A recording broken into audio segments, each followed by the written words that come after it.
बिहारी जी की तरफ जाना है तो छठी करा की तरफ मुंह नहीं करना होगा, इन्हीं की तरफ करना होगा। अध्यात्म ही भगवान की प्राप्ति है, दूसरा मार्ग कौन सा है?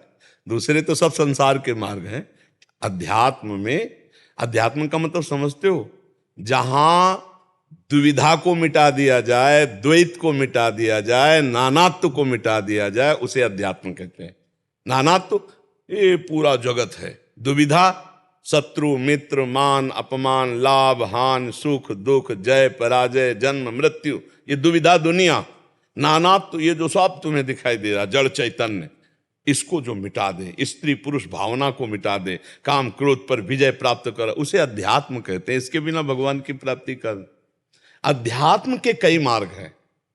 वो ज्ञान से चल सकता है, वो योग से चल सकता है, वो भक्ति से चल सकता है, वो कर्म योग से चल, उसके कई मार्ग हैं, लेकिन वो सब अध्यात्म ही है।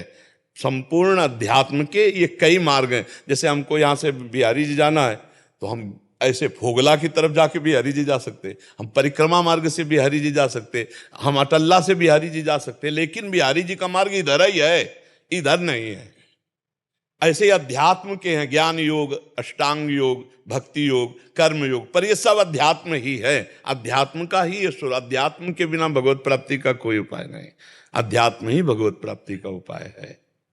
उसी में आ जाता है, जैसे हम गृहस्थ हैं तो हमें भगवत प्राप्ति कैसे हो, तो बोले सारे कर्म भगवान को समर्पित कर दो, और ऐसी भावना करो कि हमारे पास जो भी पति पुत्र परिवार सब है ये सब भगवान को समर्पित है, और इनमें सब में भगवान विराजमान है, और नाम जप करो, अच्छे कर्म करो, भगवान की प्राप्ति हो जाएगी। नाथ सकल संपदा तुम्हारी, मैं सेवक समेत सुतनारी, और भजन करो भगवान, बिना भजन के भगवान की प्राप्ति नहीं है।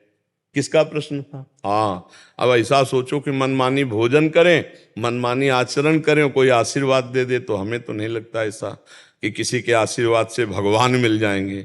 और आशीर्वाद भी तभी फलीभूत होगा जब हम धर्म से चलेंगे, हम नाम जप करेंगे, हम अच्छे पापी को कभी आशीर्वाद भी फलीभूत नहीं होता, क्योंकि वो पापाचरण करेगा तो उसके ऊपर कोई प्रभाव नहीं पड़ेगा।